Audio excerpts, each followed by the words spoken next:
الحمد لله نحمده ونستعينه ونستغفره ونؤمن به ونتوكل عليه ونعوذ بالله من شرور أنفسنا ومن سيئات أعمالنا من يهده الله هو المهتد ومن يضلل فلا تجد له مرشدا ونشهد أن لا إله إلا أنت نستغفرك ونتوب إليك.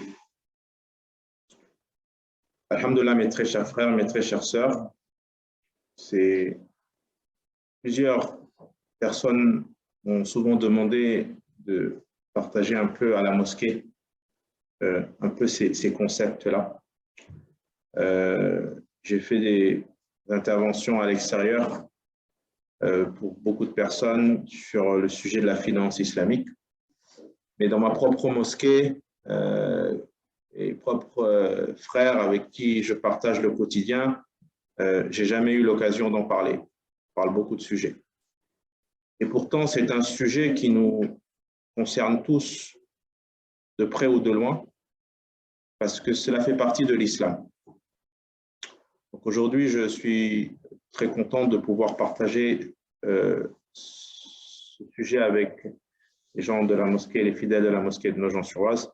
Et pour les personnes qui ne sont pas là, Inch'Allah, ils pourront Inch'Allah, écouter l'enregistrement. Alors, c'est juste de masquer le truc à l'étage, le truc là. Comment masquer ça? Allez, tu peux m'aider à masquer le bandeau là? Comment faire pour masquer ça?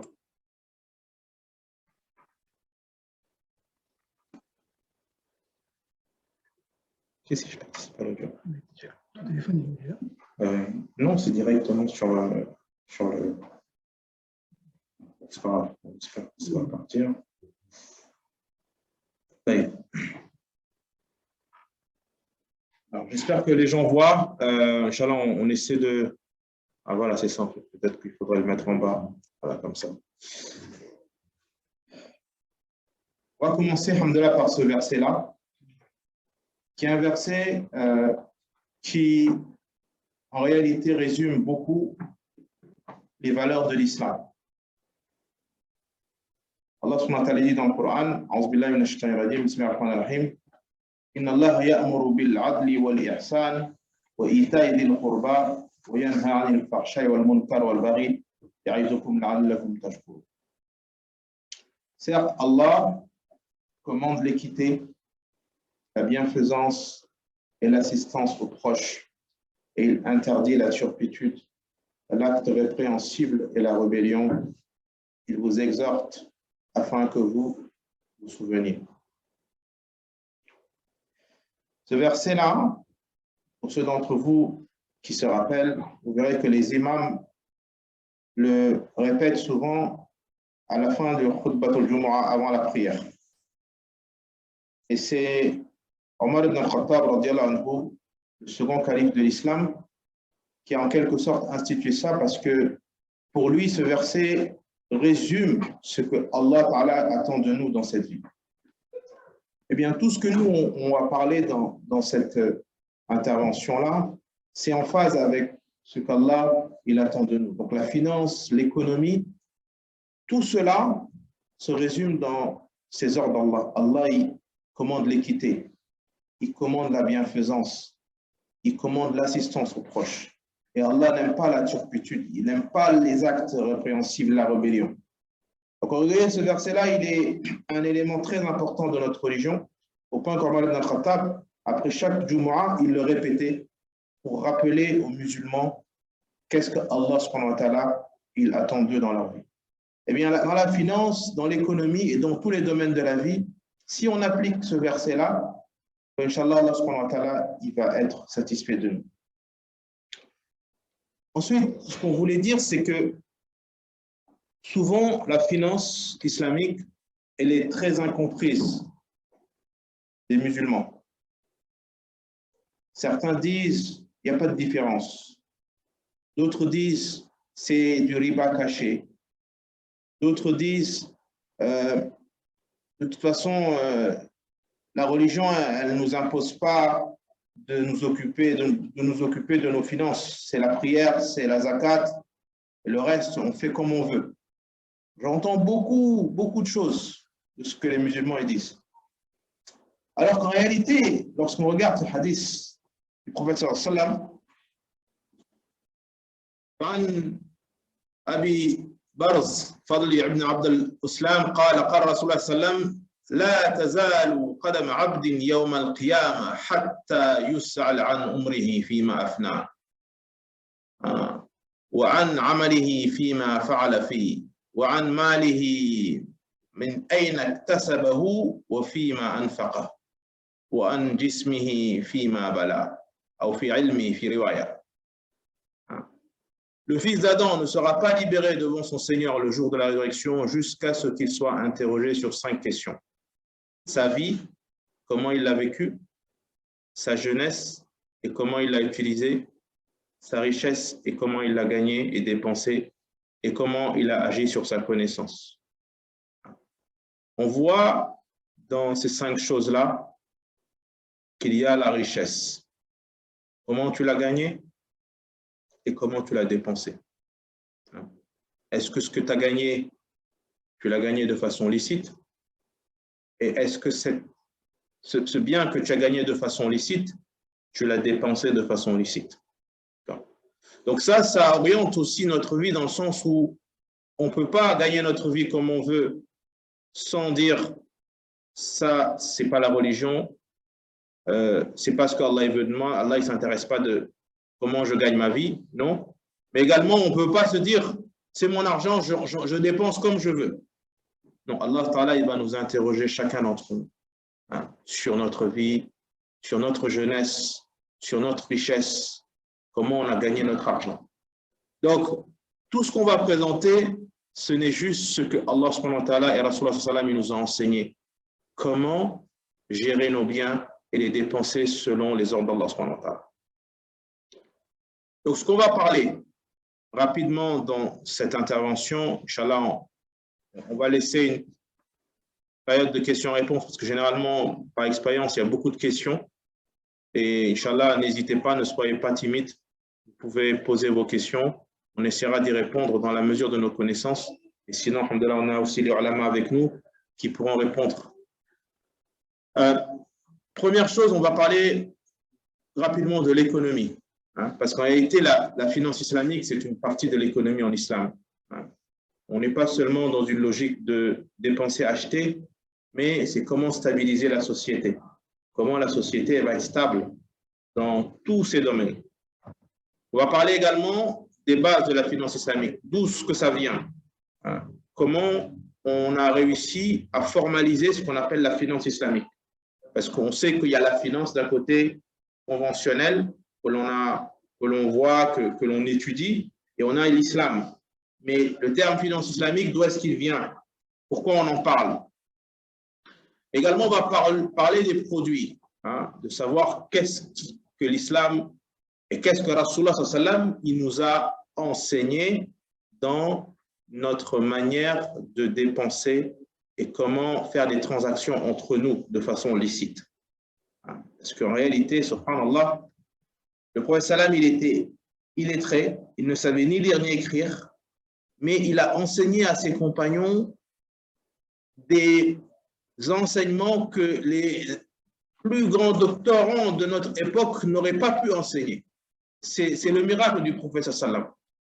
C'est-à-dire que la tradition prophétique, elle contient un certain nombre d'enseignements qui aujourd'hui, les plus grands docteurs, ils se disent, mais comment un homme illettré a pu enseigner ça? Et si on reste dans le domaine du rationnel, premier thème qu'on va couvrir, c'est l'économie et la finance en islam, et de façon assez générale. Parce que, subhanallah,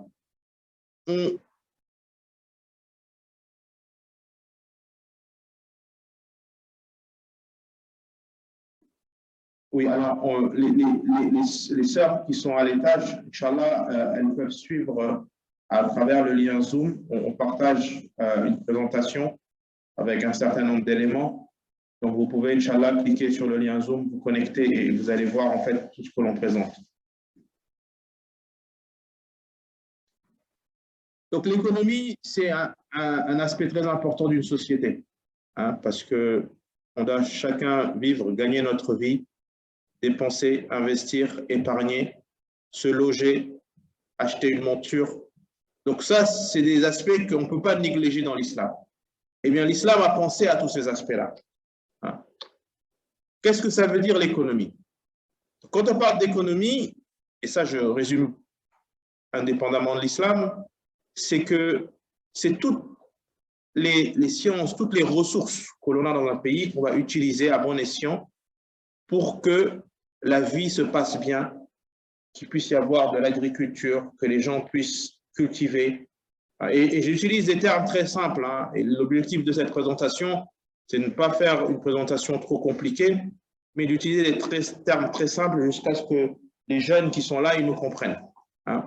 Donc, on a dans un pays des terres qu'il faut cultiver. On a dans un pays des océans, des fleuves où on peut faire de la pêche. On a des animaux. Les êtres humains ont besoin de se nourrir.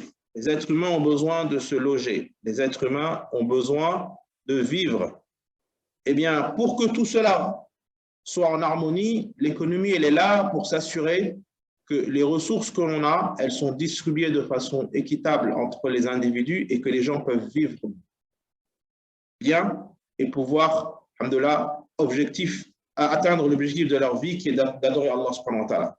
Parce que l'objectif de la vie de l'homme, c'est adorer Allah.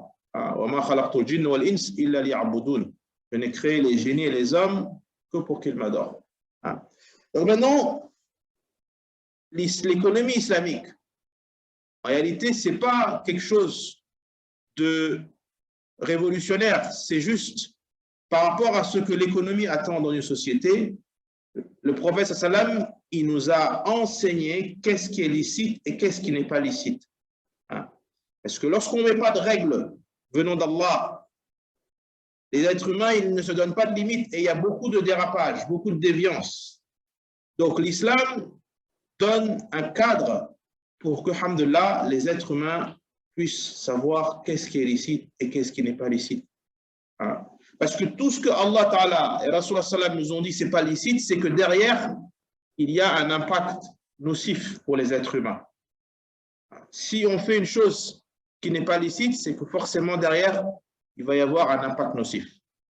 Donc, économie, c'est comment gérer toutes les ressources pour que la société soit en harmonie et que les êtres humains puissent échanger, vivre bien. L'islam nous donne le cadre pour pouvoir savoir qu'est-ce qui est permis et qu'est-ce qui ne l'est pas. Et donc, dans l'économie, on a ce qu'on appelle la macroéconomie.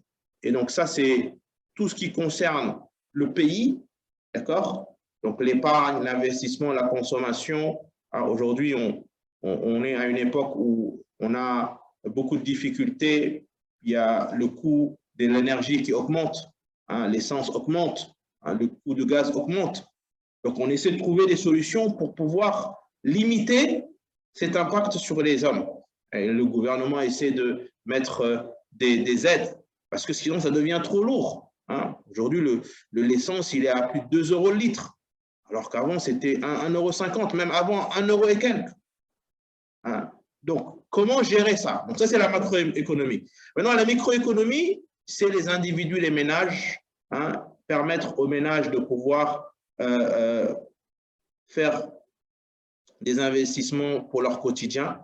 Et donc, macro et microéconomie, ce sont les grandes branches de l'économie. Mais tout ça, l'islam y a pensé.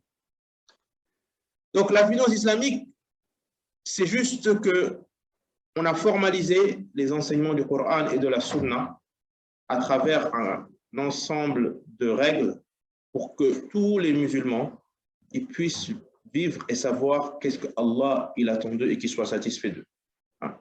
Donc, c'est rien de plus que être dans une logique de dire, moi, je cherche à plaire à Allah. Allah, il m'a donné des biens. Il faut que je sache ce que Allah, il attend de moi. Eh bien, souvent, on se dit, l'économie, elle n'a pas d'impact sur la société. Mais dans une société où on applique les ordres d'Allah, enfin, le résultat, c'est qu'il va y avoir le plein emploi et il n'y aura plus de la pauvreté. Aujourd'hui, on a beaucoup de sociétés où il y a beaucoup de chômage, beaucoup de sociétés où il y a beaucoup de pauvreté. Eh bien, lorsqu'on regarde l'histoire de l'islam, Omar ibn Abdelaziz, qui était le 8e calife omeyyade et le 5e des califes, bien guidé, on l'appelait le 5e calife parce qu'il a géré de façon extraordinaire la cité à Médine sur la base du Coran et de la Sunna. C'est un des arrière-petits-fils d'Omar ibn al-Khattab. Son père, c'était Abdelaziz ibn al-Marwan et sa mère, c'était Asim, Layla, la petite fille d'Omar ibn al-Khattab. Et durant son califat, il a appliqué les principes de base du Coran et de la Sunna. Et il a pu atteindre le plein emploi, c'est-à-dire qu'il n'y avait plus personne qui chômait, et il a éradiqué la pauvreté. Au point que, quand les gens qui devaient collecter et distribuer la zakat,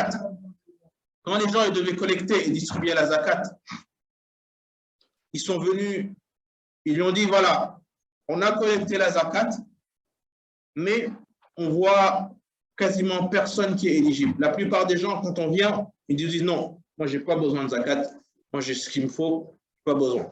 Donc, ça veut dire que la société était en telle harmonie qu'il n'y avait plus de pauvreté. Donc, il n'y avait plus de fuqara wal masakin.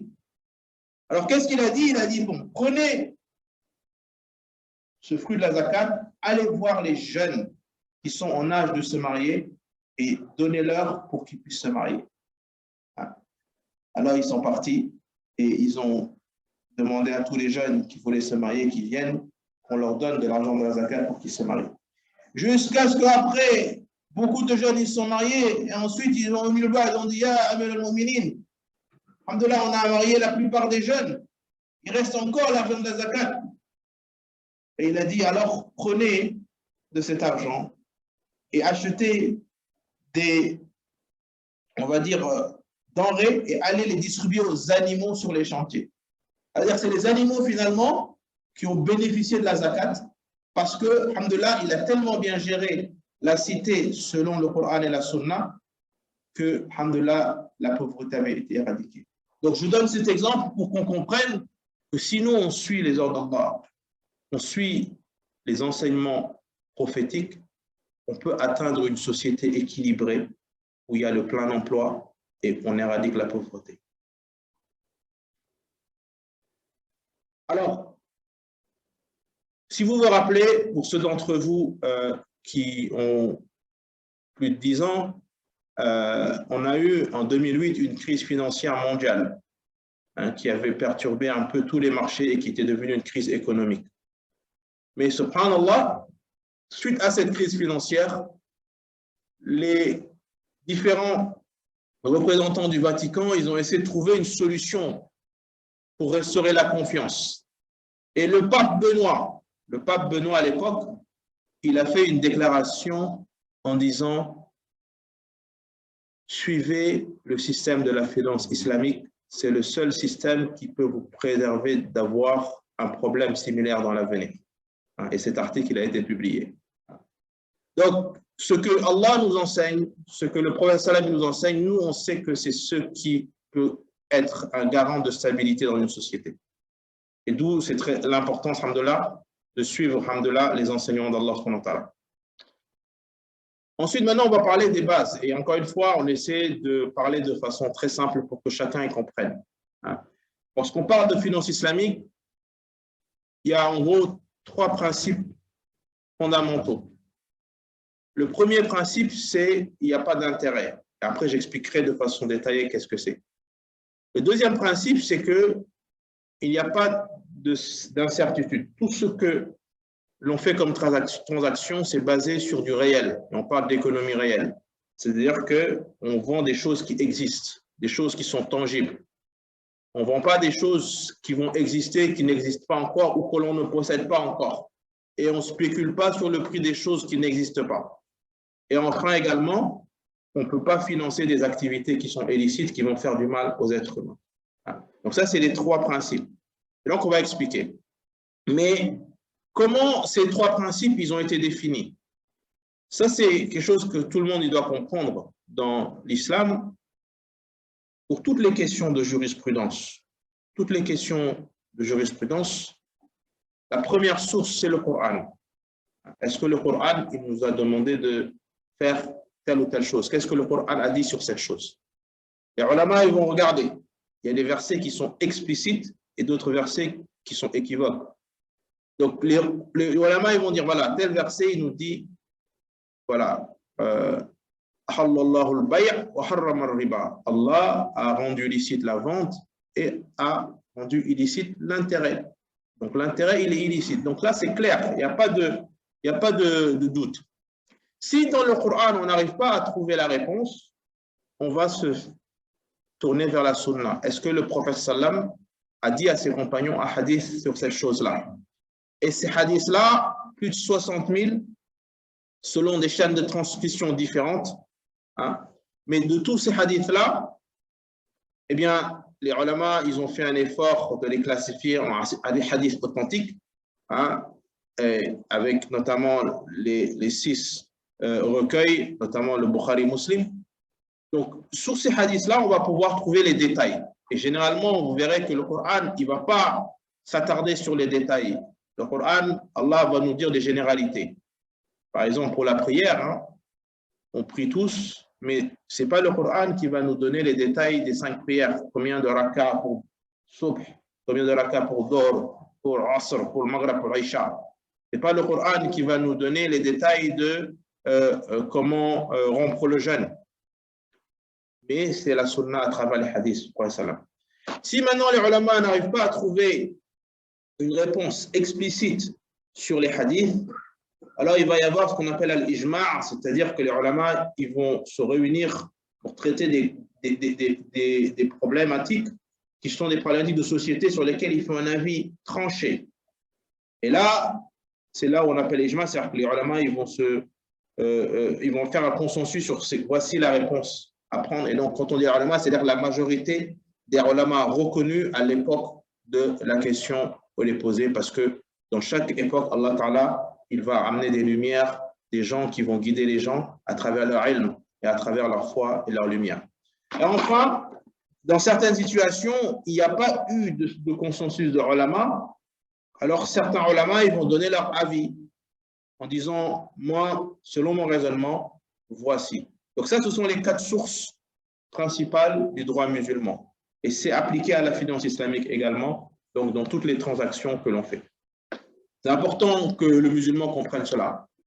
Ensuite, l'un des principes les plus flagrants et que tout le monde en réalité comprend, c'est que dans l'islam, il y a une interdiction de l'intérêt. Ça veut dire quoi? Ça veut dire que je ne peux pas dire, voilà, aujourd'hui j'ai besoin de 100 € et tu me prêtes 100 € et dans un an, je te rembourse 150 €. Ça, ce n'est pas permis parce que le temps ne justifie pas ces 50 € là. Le temps à lui seul, il n'est pas un gage de valeur. Pour que tu puisses rajouter 50 €, il faut que tu puisses apporter de la valeur à ce que tu me donnes comme faveur. Donc, c'est pour ça que Allah Ta'ala, il a rendu licite la vente avec profit et il a interdit l'intérêt. Donc, ça veut dire que plutôt que tu veux, par exemple, tu as besoin de 100 € pour acheter un vélo, bon, moi, je peux dire, très bien, ce que je fais, c'est que je vais acheter un vélo à 100 €. Maintenant, c'est mon vélo et je te le revends à 110 €. Là, c'est une vente parce que nous tous, c'est ce qu'on fait tous les jours. On va dans les magasins, le commerçant, il a acheté sa marchandise avec un prix d'achat et il te le revend avec une marge. Ça, c'est le merbi dans l'islam. Mais pourquoi? Parce que lui, il a pris le risque d'aller acheter sa marchandise, de dépenser aussi ses biens pour l'essence, pour tout. Et donc, ça justifie qu'il peut avoir du profit. Mais l'intérêt tout seul, il ne peut pas être lié dans une transaction où il n'y a pas un partage de risque et de profit. Donc ça, c'est un point très important parce que beaucoup de gens et beaucoup de musulmans ils disent oui, mais c'est pareil, hein, il n'y a pas de différence. Non. Si même on a l'impression qu'il n'y a pas de différence, on a posé la question à un des alims, il a dit oui, mais les banques conventionnelles et les banques islamiques, elles font la même chose. Au finish, ils ont chacun la même marge. Hein? Il y en a juste un, ils le font différemment. Et l'alim, il a dit, bon, on va te poser 2 plats de couscous. C'est exactement la même recette. Mais on t'a dit que le premier, il est fait avec une viande halal. Et l'autre, il est fait avec une viande non halal. Lequel tu vas manger?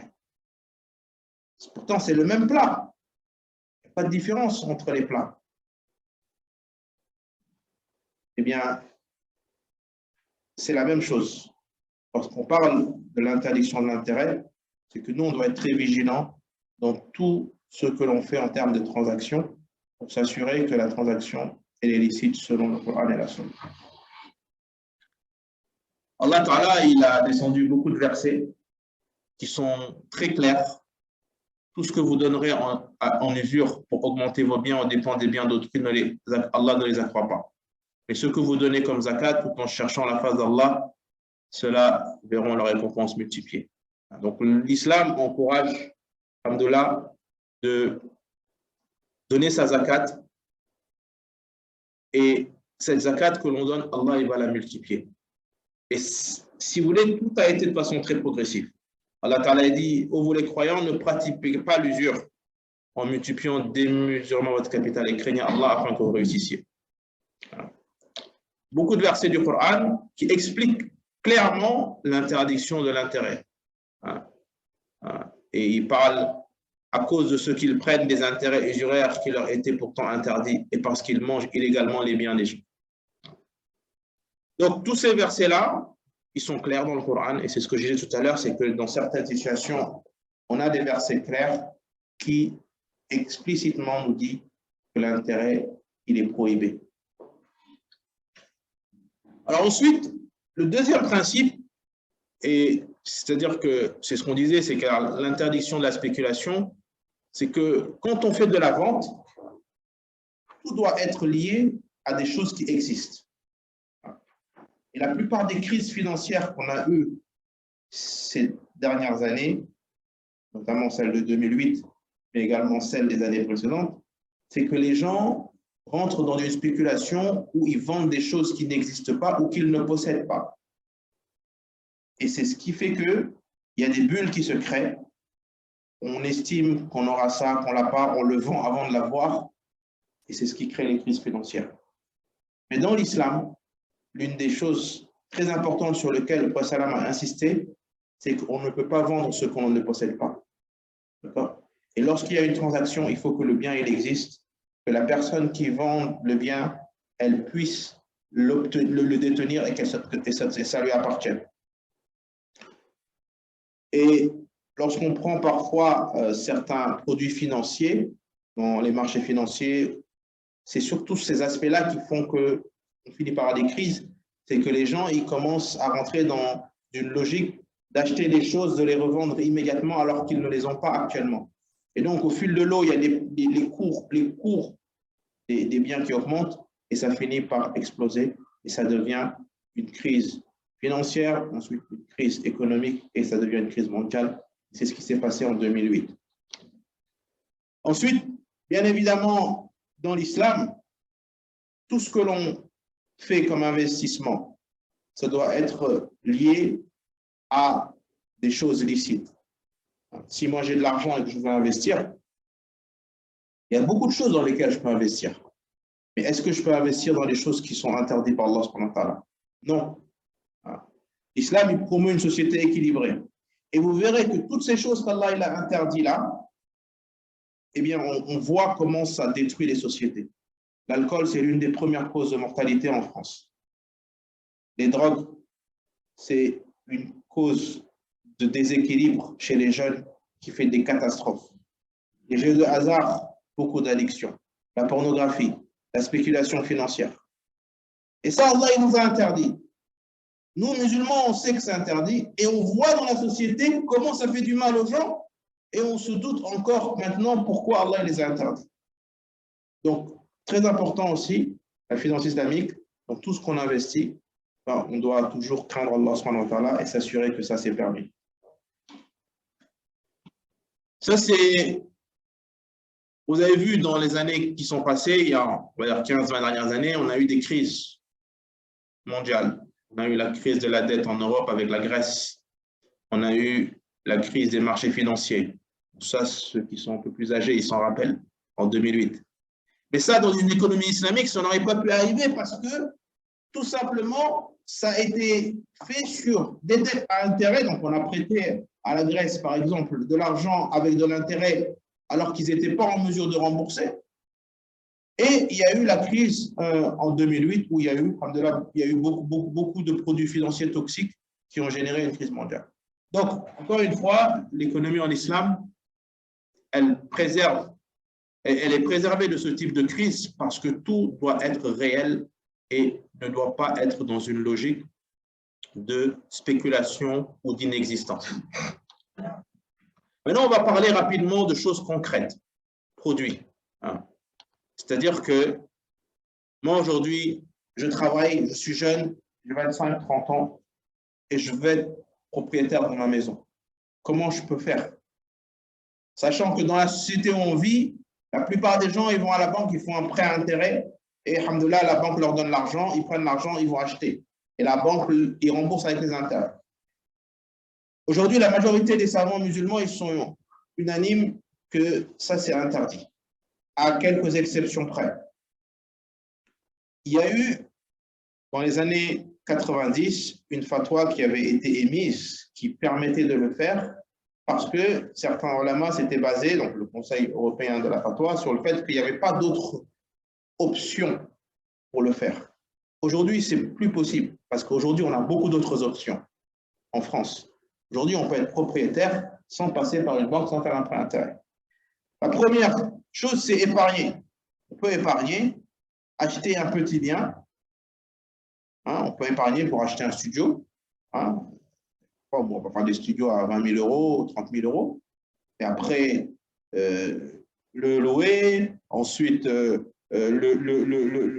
fructifier pour acheter plus grand. Il y a beaucoup de gens qui ont fait comme ça pour être propriétaires sans passer par les banques. On peut également faire une chose que les gens trouvent surprenante, mais ça existe, et ça existait au temps de la Sallallahu alayhi wa sallam, c'est-à-dire un prêt à taux zéro. Quelqu'un, il vient, il me prête 100 000 euros parce qu'il a assez d'argent, il est très riche, et je lui rembourserai 100 000 euros. Et ça, c'est ce que l'islam encourage aussi, de l'entraide. Ça, c'est possible. Bon, pas toujours facile de trouver quelqu'un pour prêter 100 000 euros, mais moi, je connais des gens qui ont pu bénéficier de prêts de gens très riches, qui leur ont prêté de l'argent et ils ont pu acheter, après ils ont remboursé. Ça, c'est licite. Ensuite, il y a le produit le plus communément utilisé dans la finance islamique, qui est la murabaha. Et ça, on va en parler tout à l'heure. Il y a également le viager à terre, on va en parler. Et également, il y a la location-accession. Donc là, je vous donne en quelques mots, si aujourd'hui je veux être propriétaire de ma résidence principale, voici les moyens que l'islam me propose de façon licite. Épargner, prêt à taux zéro, murabaha, viager à terme, location-accession.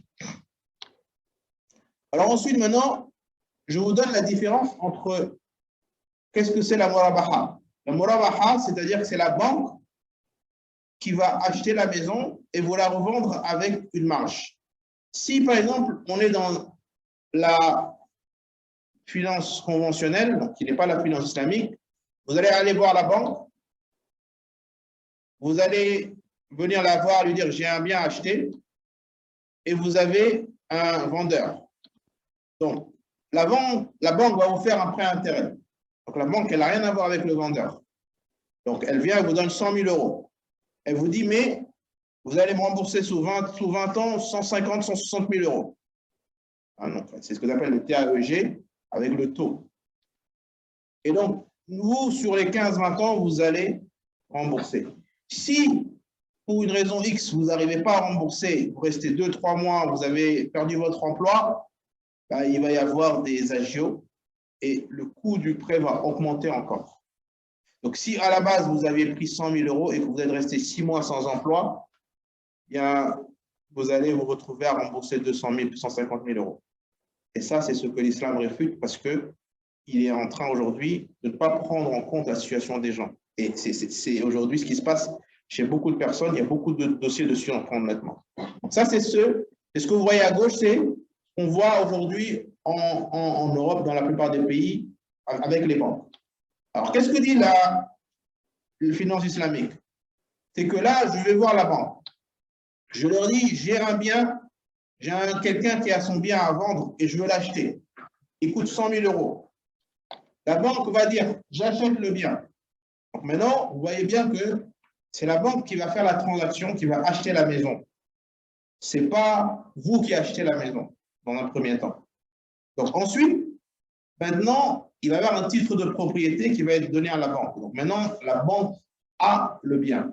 Ce qu'il faut savoir, c'est que dans cette transaction-là, la banque, elle prend un risque. Si, par exemple, elle a acheté le bien et que le bien, il a eu un incident, il a eu un incendie, c'est la banque qui va prendre tous les frais de restauration. Donc, elle prend un risque. Ensuite, maintenant, elle vous fait une offre. Évidemment, l'offre, elle l'a fait avant de s'engager dans la transaction en vous disant, je vous l'achète à 100 000 euros, mais je vous la revends à 140, 150 000 euros sur 10 ans, mais avec des mensualités fixes. Si demain, je ne peux pas rembourser, ça ne va pas augmenter. Si demain, je ne peux pas rembourser, il va y avoir une médiation qui va être faite pour que, entre la banque et l'emprunteur, on puisse trouver une solution. La solution, ça peut être de dire qu'on vend la maison et la banque récupère son argent, ou la banque veut dire, aujourd'hui, vous avez perdu votre emploi, vous ne pouvez pas travailler pendant 6 mois, eh bien, Inch'Allah, dans 6 mois, vous allez reprendre le remboursement, mais il ne va pas y avoir un rajout sur le coût. D'accord? Donc, ça c'est ce que vous allez voir aujourd'hui. C'est possible en France. D'accord? Il y a aujourd'hui des acteurs qui le proposent. Il y a des banques qui le proposent. Et alhamdoulilah, on n'est plus dans ce qu'on voit à gauche qui existait et qui existe toujours, mais qu'aujourd'hui, on encourage les gens à justement prendre cela. Évidemment, les banques vont étudier votre solvabilité en termes de revenus, en termes de patrimoine, mais alhamdoulilah, aujourd'hui, c'est possible. Depuis 2010, c'est possible. Et beaucoup de gens, il y a plus de 1000 familles qui ont pu acquérir leurs biens selon ce mode-là, qui est celui de la finance islamique. Après, un autre moyen d'être propriétaire, mais que beaucoup de gens ignorent, c'est ce qu'on appelle le viager à terme. Le viager, c'est généralement des personnes très âgées qui, en réalité, souhaitent vendre leurs biens parce que elles n'ont plus d'héritiers ou bien elles sont en fin de vie et elles veulent diminuer les charges de leur maison tout en y restant. Donc, dans ce modèle-là, généralement, ce qui se passe, c'est que la personne, elle dit, et c'est ce que vous voyez à deux, c'est que vous me donnez, par exemple, 20 000 euros et tous les mois, vous me donnez 500 euros. Et le jour où je meurs, la maison vous appartient. Ça, dans l'islam, ce n'est pas permis. Pourquoi? Parce que c'est lié à un événement aléatoire qui n'a pas de terme fixé. Si la personne meurt 2 ans après, la maison vous appartient. Si la personne meurt 30 ans après, pendant 30 ans, vous allez rembourser 500 euros et ça va être un coût peut-être exorbitant. Donc, il y a une certaine injustice. Mais ce que l'islam permet de faire, c'est de faire un viager à terme où on a des mensualités fixes. C'est-à-dire que la personne vous dit, vous donnez un apport de 20 000 euros et pendant 10 ans, vous me donnez 500 euros tous les mois et après, la maison vous appartient. Si au bout de 10 ans, on a terminé, la personne, elle va quitter les biens et la maison vous appartient. Si elle meurt avant, même si elle meurt avant, on continue de payer soit à ses héritiers, soit à des ayants droit. D'accord? Donc, dans ces cas-là, il n'y a pas d'incertitude. Tout est clair. Il n'y a pas de choses qui ne sont pas claires. Et ça, c'est permis dans l'islam. Et encore une fois, en France, c'est possible. Il y a des personnes qui ont pu acquérir leurs biens de cette manière-là. Ensuite, par exemple, si je veux construire ma maison, j'ai un terrain et j'ai besoin de fonds. Il y a ce qu'on appelle un istithna, c'est-à-dire que dans ce cadre-là, et bon, l'image n'est pas très claire, mais c'est un peu comme la murabaha, à la différence où la banque, l'institution financière, va prendre en charge la construction. Donc, elle va entrer en contact avec les fabricants, elle va acheter, elle va gérer toute la construction de la maison, et elle va vous la revendre avec une marge, et c'est elle qui prend la responsabilité. Donc, forcément, là, il y a un partage clair de risques, parce que si la banque s'engage à construire une maison, c'est qu'elle prend des risques avec des prestataires, et comme vous le savez, la construction, ce n'est jamais ça facile. Hein, il y a beaucoup de difficultés, mais au moins, sa marge, elle est justifiée. À la différence de la banque qui vous donne juste de l'argent avec des intérêts et qui ne prend pas autant de risques que cela. Alors après, il y a également ce qu'on appelle al-ijara. Aujourd'hui, on le voit si, par exemple, je vais acheter une voiture hein, qui coûte 20 000 €, et aujourd'hui, je n'ai pas les 20 000 € avec moi. Ben, il est possible, avec une institution financière, de mettre en place un contrat d'ijara. Et il y a aujourd'hui des contrats de location avec option d'achat qui sont licites. Hein, et ça, je le dis.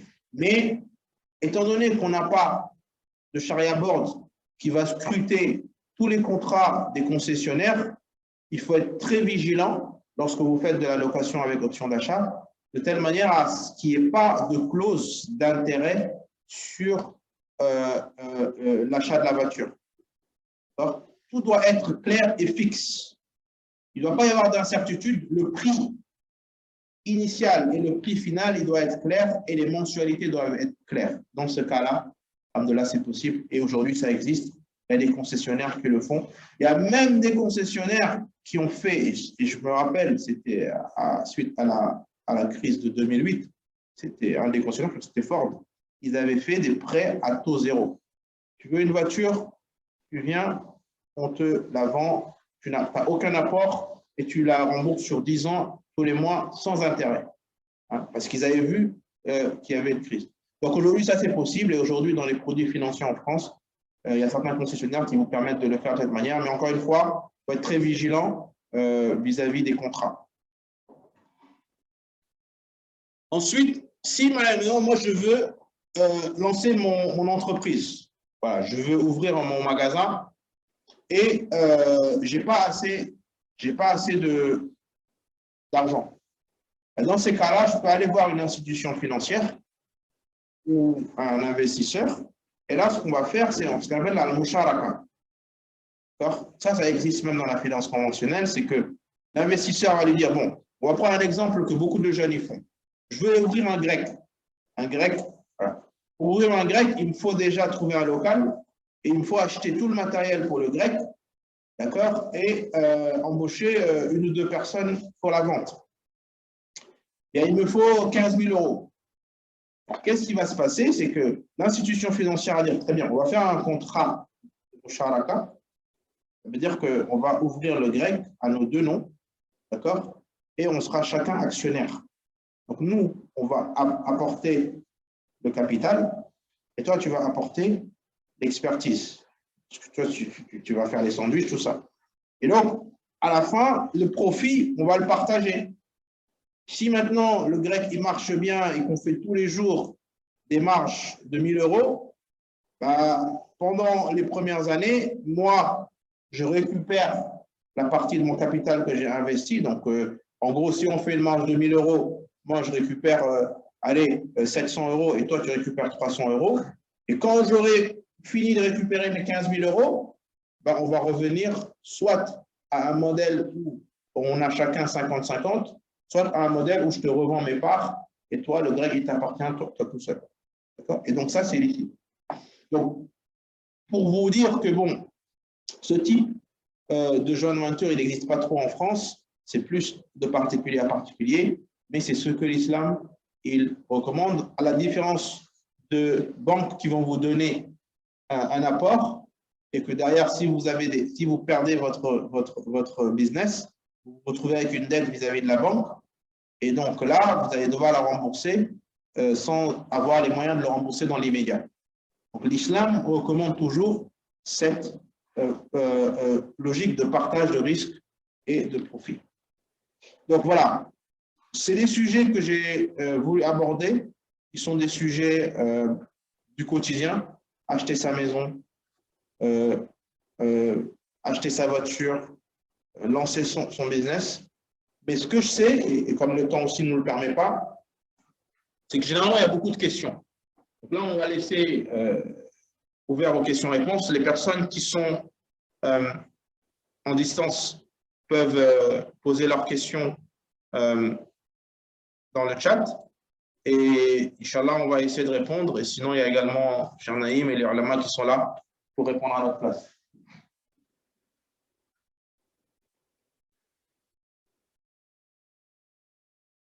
Oui. D'accord. Donc, dans cette vente à terme-là, c'est comme je dis, c'est que le concept du viager en France, il existe depuis très, très longtemps. Hein. Et ça a explosé dans les années 2000 avec ce qu'on appelle le papy boom. Parce que voilà, le papy boom, c'est que dans les années 60, il y a eu beaucoup de... il y a eu cette vague de gens qui ne voulaient pas avoir d'enfants. Hein, et ça a fait que vous allez arriver à un stade où, et ça, encore une fois, ce n'est pas seulement en France, mais c'est que c'est tout en Europe. Vous avez les pays d'Europe qui sont vieillissants, où il y a une grande frange de la population. Pourquoi aujourd'hui, on est en train de débattre sur l'âge de la retraite à 65 ans? C'est parce qu'il n'y a pas assez de personnes qui cotisent pour pouvoir financer la retraite des seniors. Donc, si les gens partent à la retraite à 62 ans, ben, l'État n'a plus assez d'argent pour assurer la retraite de tous ces gens parce qu'il n'y a pas assez de cotisants, parce qu'il y a 50 ans en arrière, les gens ont dit on ne veut pas d'enfants. On ne veut pas d'enfants, donc on va vivre comme ça sans enfants. Bon, je caricature, mais c'était ça. Donc, cette situation, elle a mené au fait qu'aujourd'hui, vous arrivez à un stade où vous avez beaucoup de personnes très âgées qui n'ont pas d'héritiers, qui vivent parfois dans des grandes maisons et qui se disent, bon, c'est une grande maison, il y a beaucoup de charges. Et moi, aujourd'hui, je ne peux pas assumer ces charges, je suis maintenant à la retraite, il faut que je trouve un moyen de pouvoir alléger mes charges. Donc, c'est comme ça que le viager est né. Donc, le viager, c'est droit. Je veux vous trouver des personnes qui veulent acheter mon bien, mais moi, je reste dedans parce que je n'ai pas d'autres maisons à acheter. Donc, tu me donnes déjà un ticket. Hein, et donc là, tu me donnes allez, 20 000, 30 000 euros, on se met d'accord. Et ensuite, tous les mois, tu me donnes de l'argent et ça me permet d'alléger mes charges. Et le jour où je meurs, la maison t'appartient. Donc, comme je vous ai dit ça, ce n'est pas licite, mais par contre, les ulama nous ont expliqué que pour que ce soit licite, il faut obligatoirement que la durée et le prix de l'acquisition soient clairement stipulés dans le contrat. Et donc, c'est ce qu'on appelle aujourd'hui. Et aujourd'hui, il y a des agences immobilières qui sont spécialisées dans le viager à terme. Ces agences immobilières-là, parfois, vous pouvez avoir des viagers qui sont des viagers libres. Mais on peut négocier avec le propriétaire. On dit, voilà, nous, on est musulmans, on ne peut pas accepter un viager libre. Est-ce que vous êtes d'accord pour faire un viager à terme? Et parfois, ils peuvent être d'accord. Parce que parfois, ils ont envie de rapidement vendre ou rapidement trouver un apport. Et donc, généralement, c'est toujours négociable. Donc, pour les personnes que ça intéresse, il y a des agences immobilières qui sont spécialisées dans le viager et qui vont vous proposer différents types de biens selon ce modèle-là.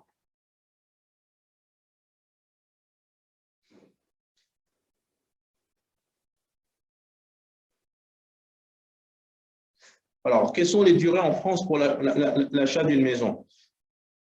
Alors, en France, généralement, lorsqu'on parle de finances conventionnelles, les banques vont pouvoir faire facilement des prêts à 15-20 ans. Lorsque, en 2010, le groupe 570, à travers la banque Chabi, ils ont lancé la première offre Murabaha, ils ont limité à 10 ans, d'accord, parce qu'ils n'avaient pas les moyens d'absorber une demande de beaucoup de gens qui voulaient 15-20 ans.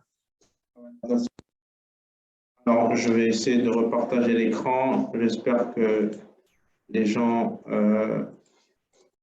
qui sont à distance, on vous a perdu un certain temps, mais alhamdoulilah, on va finir bientôt là. Donc, ce que je disais, c'est que c'est généralement entre 15 et 20 ans pour les durées d'achat.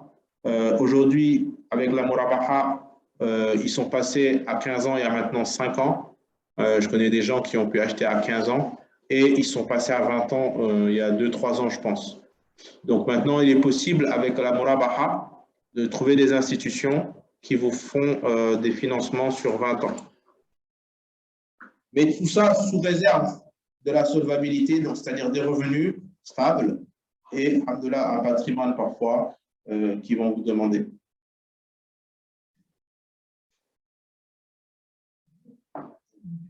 Oui. Alors, le cas de forme, oui. Des crédits pour à taux zéro, à zéro pour l'achat de véhicule. Oui. Moi, j'ai vraiment l'occasion aussi avec un autre concessionnaire d'avoir ce genre de promotion. Oui. En fait, dans les tickets, contrat, en fait, il stipulait que c'était TAEG 0% pour l'acheteur. Oui. En fait, dans l'achat de la voiture, il y avait des intérêts qui étaient générés, mais qui étaient pris en charge par un organisme financier. Et du coup, c'était transparent pour l'acheteur. Et ma question, c'est, même dans ce cas-là, à partir du moment où l'intérêt est généré, même si l'acheteur ne paye pas les intérêts qui sont générés, et à partir du moment où il y en a qui sont générés qui sont payés par l'autre organisme, ça reste quand même illicite pour les jeux ou pas? Alors, c'est une très bonne question. La question, c'est de savoir est-ce que nous, on prend la responsabilité du fait que dans la transaction entre le concessionnaire et l'institution financière, il y a des intérêts. La réponse est que dans l'absolu, non, parce que de toute façon, toi, ta transaction, elle est avec le concessionnaire. Vous avez eu un prix, vous êtes mis d'accord, il te le vend, il n'y a pas d'intérêt. Si lui, derrière, il prend sa transaction avec son institution financière pour le faire, ça n'engage que lui, ça ne t'engage pas. D'accord? Maintenant, d'un point de vue éthique, on peut se dire, oui, est-ce qu'on doit cautionner derrière ce type de transaction?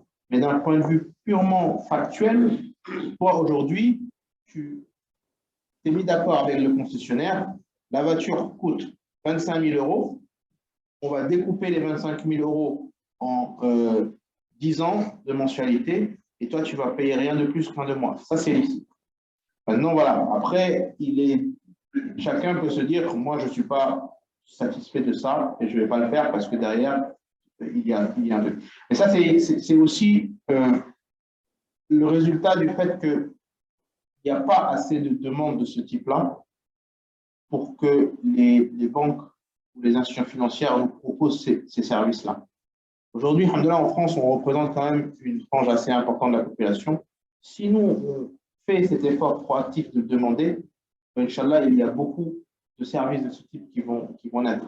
Mais tant que c'est quelque chose qui est fait de façon très réactionnelle, suite à des crises, ou bien il n'y a que très peu de musulmans qui le demandent, ils ne vont pas trouver le besoin de le faire.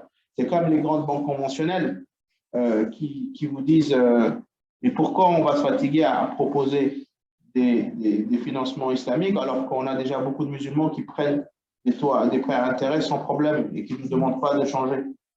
Donc, le changement au niveau de l'écosystème de financement en France, c'est plus un changement au niveau de la communauté, de se dire, voilà, nous, on doit être plus engagés dans nos exigences vis-à-vis des institutions financières. Tant qu'il n'y a pas cet engagement-là, les banques ne changeront pas. Et en particulièrement, quand on regarde entre la France et l'Angleterre. L'Angleterre, c'est à peine 3-4 millions de musulmans. La France, on est peut-être bientôt à 10 millions. D'accord? On est 3 fois plus nombreux. En Angleterre, vous avez 5 banques islamiques. Et quand je dis islamiques, qui font que des produits et services islamiques. En France, il n'y en a pas une seule. Parce qu'aujourd'hui, les banques qui le font, ce ne sont pas des banques islamiques. Ce sont des banques qui font des services pour répondre à une demande ponctuelle, mais qui en même temps, ils font également des prêts à intérêt. C'est dommage.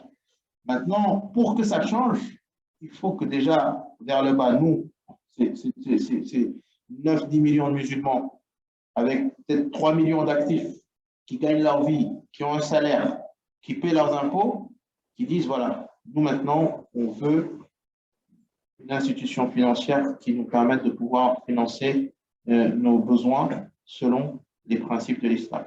Et Inch'Allah, ça va venir. Mais tant qu'il n'y a pas ce réveil-là, ça ne va pas changer. Ça ne va pas changer.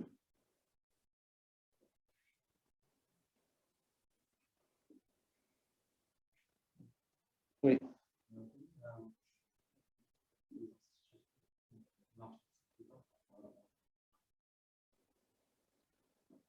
Alors, oui, parce que de toute façon, avant, ça n'existait pas. Pendant très longtemps, ce n'était pas possible parce que la fiscalité en France ne permettait pas à une banque de acheter un bien et de le revendre sans avoir à payer 2 fois des taxes. D'accord? Et suite à la crise de 2008, à l'époque, c'était Christine Lagarde qui était ministre de l'économie, elle a changé, elle a dit, voilà, aujourd'hui, les pays d'Europe, ils ont besoin de capitaux. Et on a beaucoup de fonds souverains dans les pays du Golfe qui veulent investir en Europe. Il faut qu'on adapte notre économie, notre structure fiscale pour que ces pays du Golfe-là, ils puissent investir. Donc, c'est comme ça qu'il y a eu des directives qui ont été mises en place pour changer un peu la fiscalité, de telle manière à ce que lorsqu'une banque, elle fait une opération de Murabaha, elle ne sera pas taxée doublement. C'est depuis 2010 que c'est possible. Avant 2010, ce n'était pas possible. Du coup, même si les banques voulaient le faire, elles le faisaient à perte parce qu'elles avaient 2 fois la taxation. Elle fait une première taxation du fait que voilà, elle achète le premier bien. Il y a des taxes qui sont liées à ça. Et ensuite, elle le revend, il y a des taxes qui sont liées à ça. Et donc, sa marge, elle était très limitée. Donc maintenant, aujourd'hui, la critique qu'on va nous faire, c'est que oui, mais c'est trop cher quand on fait avec les banques islamiques, parfois c'est plus cher. La raison, c'est pas illicite, dans le sens où on ne peut pas dire que ce qu'ils font est illicite parce qu'ils s'alignent plus ou moins avec les banques conventionnelles, mais c'est surtout qu'il n'y a pas beaucoup de concurrence. D'accord? Les quelques rares banques qui le font, ils le font et ce sont des musulmans très pratiquants qui y vont et qui disent, nous, de toute façon, on peut faire que ça. Et si demain, il y a plus d'acteurs, et en Angleterre, c'est le cas, il y a 5 banques et il y en a beaucoup d'autres qui font aussi, de là, il y aura plus de concurrence et les marges seront plus réduites et de là, les coûts seront plus faibles. Mais ça, c'est plus lié à la loi de l'offre et de la demande en économie.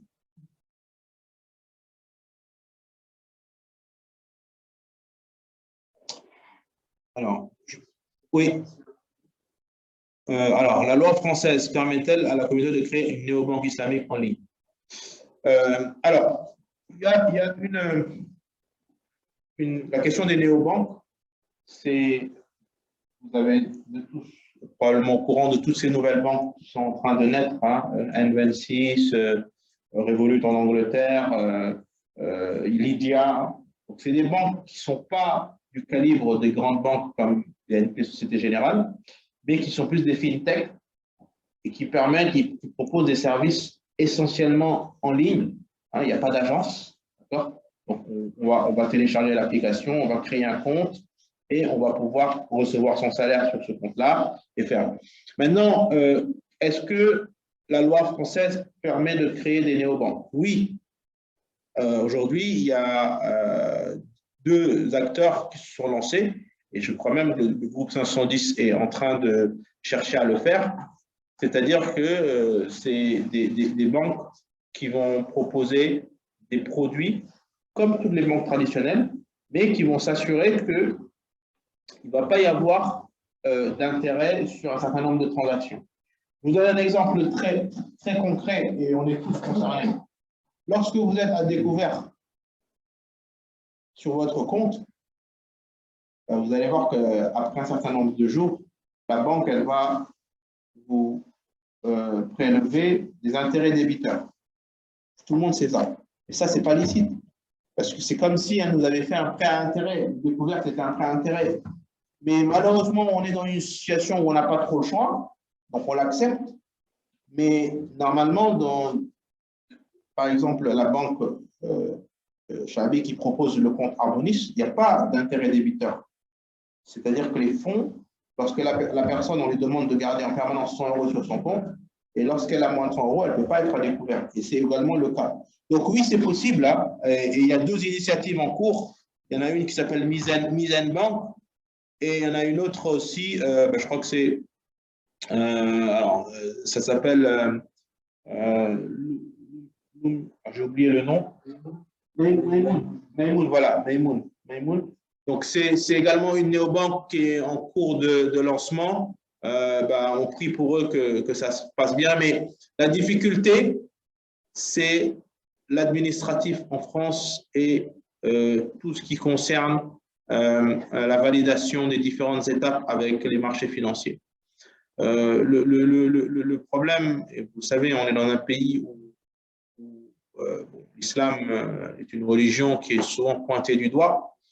Et ce qui se passe, c'est que quand on a comme ça des initiatives qui cherchent à adresser la communauté, on a beaucoup de bâtons dans les roues.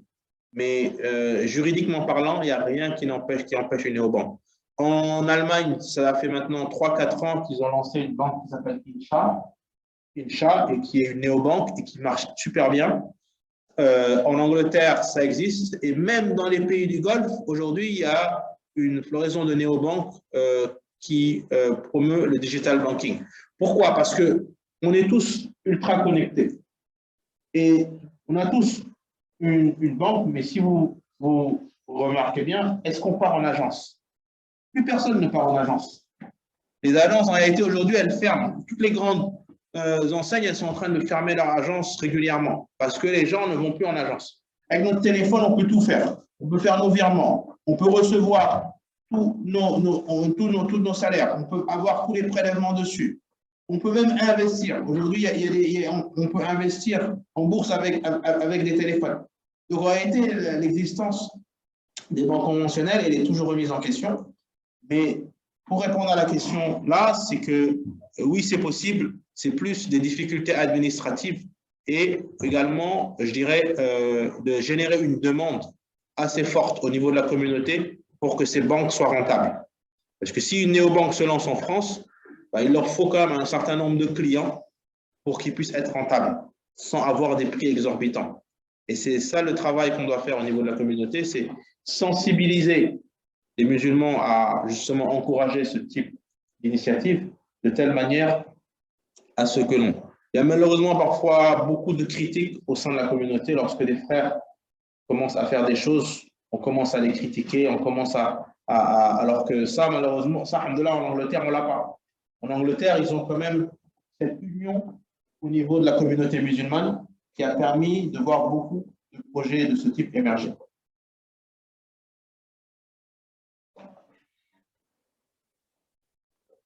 Là, s'il n'y a pas d'autres questions, oui. Oui.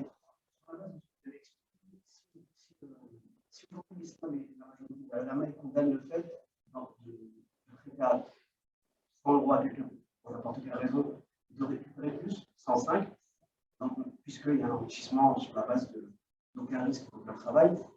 J'aurais aimé connaître, moi, l'avis de l'ulama et de l'islam pour des personnes qui, aujourd'hui, dans notre contexte, avec le taux d'inflation qui existe, qui prêtent 100 € aujourd'hui et qui seraient d'accord pour récupérer que 100 € dans 1 an ou 2 ans, mais qui, avec ces mêmes 100 €, en réalité, eux, ils ont perdu. Juste citer un petit peu, c'est les chiffres de l'INSEE pour illustrer un petit peu ça. Quelqu'un qui aurait prêté 1 000 euros dans les années 80, si on devait lui rendre aujourd'hui, pour qu'il puisse lui acheter la même chose qu'il pouvait acheter avec ses 1 000 euros, il faudrait aujourd'hui lui rendre 3 000 euros. Donc en réalité, dans ce cas de figure-là, si on voulait respecter les principes que vous avez dictés et inclus l'avis des ulama, en réalité, on bascule l'injustice de l'emprunteur vers le prêteur. Et dans des contextes comme celui-là où on est sur des taux d'inflation importants partout dans le monde en plus, si aujourd'hui on prête à quelqu'un pour récupérer une somme donnée, pour récupérer exactement la même avec le temps, en réalité, le prêteur il est floué. C'est une question qui a été posée à Dirolama, et il y a même des gens qui ont soi-disant dit que du coup on pouvait rendre licite les prêts à intérêt à cause de l'inflation. Ça, c'est un avis qui a été rejeté par la plupart des Dirolama. Pourquoi? Parce que tout simplement, l'inflation, c'est un événement aléatoire. Quand on ne le contrôle pas, c'est lié un peu à la pénurie des ressources, c'est lié à différentes situations. Là, aujourd'hui, on a une inflation qui augmente par rapport à la guerre en Ukraine. Et c'est des situations sur lesquelles on ne peut pas se baser pour légiférer une règle en disant si l'inflation est à 5%, alors oui, on peut permettre que quelqu'un fasse un prêt à intérêt. Si l'inflation, c'est quelque chose qui n'est pas gérable. Donc, si c'était quelque chose qu'on pouvait prendre en compte, ben, là, on les aurait vus dans les textes. Mais si on se base sur les textes, le fait que l'inflation monte ou baisse, c'est lié à des événements aléatoires qui sont en dehors du contrôle des agents économiques. D'accord? Et c'est pour ça qu'il y a souvent ce qu'on appelle la gestion de risque dans les grandes institutions. Ils ont beaucoup d'études qui se font en permanence sur quel est l'impact de tel ou tel événement sur telle ou telle chose. Mais ça, en aucun cas, ça ne peut justifier le fait de faire un prêt à intérêt parce que tout simplement l'inflation n'a monté pas. Et encore une fois, c'est un avis que moi j'ai entendu certaines personnes le dire, mais non, c'est un avis qui n'est pas en phase avec les enseignements du fait qu'on ne peut pas baser des règles en islam sur les événements aléatoires. Et l'inflation fait partie de cela. Sur un système monétaire basé sur des échanges sur l'or, par exemple, oui. L'inflation n'existe pas. Oui. Aujourd'hui, avec un poids donné d'or, oui. On achète strictement la même chose que ce qu'on a acheté il y a 4 ou 5 000 ans. Oui. Effectivement, ça va nous souvenir dans le Coran, l'or oui. Et l'argent comme des monnaies. Est-ce que aujourd'hui, comment c'est perçu, on n'est pas en train d'appliquer des interdits qui sont justifiés hein, dans un système monétaire basé sur des valeurs tangibles et adossées à du physique, réel et concret? On n'est pas en train d'appliquer ces règles-là d'un contexte monétaire basé sur l'or et l'argent à un contexte monétaire où l'or et l'argent ne sont même plus existants et on est sur de la monnaie imprimée, enfin qu'on peut sortir. Et du coup, effectivement… Pareil c'est un avis aussi que certains, pour la main, hein, mais très minoritaires, ont évoqué en disant qu'il n'y a pas d'intérêt sur la monnaie papier.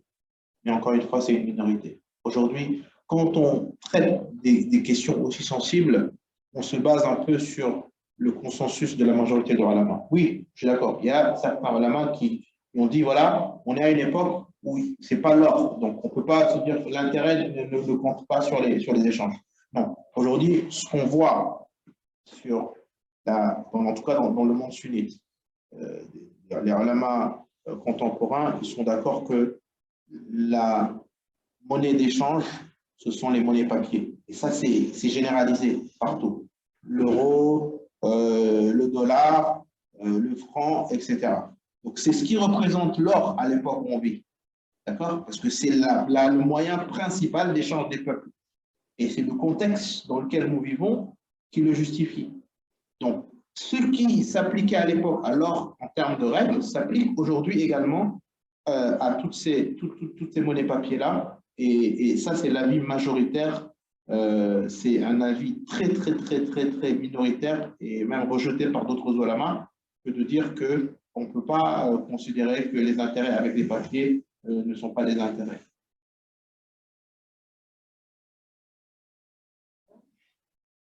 Inch'Allah, s'il n'y a pas d'autres questions, on va s'arrêter là, Inch'Allah. Alors, bon, moi je vous partage quand même ça, si ça intéresse certaines personnes. Ce livre-là, il parle un peu de tout ce qu'on vient de voir de façon plus détaillée. D'accord, il a été quand même élu meilleur livre en finance islamique, de telle manière à ce qu'on y trouve l'essentiel. Parce que moi, quand j'ai fait cette recherche, à l'époque, j'étais choqué sur le fait qu'il y avait très peu de littérature en France, en Europe, sur la finance islamique. Vous allez chercher des livres sur la finance islamique, il n'y en avait pas.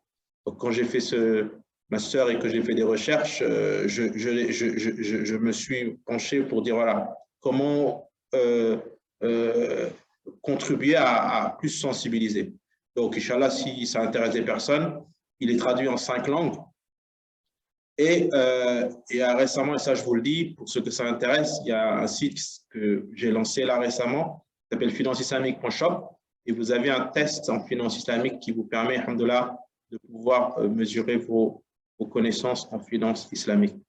Voilà, donc on remercie toutes les personnes qui sont à distance et on demande qu'Allah subhanahu wa ta'ala il nous accepte, qu'il facilite le développement de produits qui vont permettre aux musulmans de pouvoir vivre leur vie de façon plus sereine, hein, pour acheter leur maison, acheter leur voiture, et tout en respectant les règles de l'islam. Inch'Allah, on va finir en demandant à Cheikh Naïf de prendre la réponse.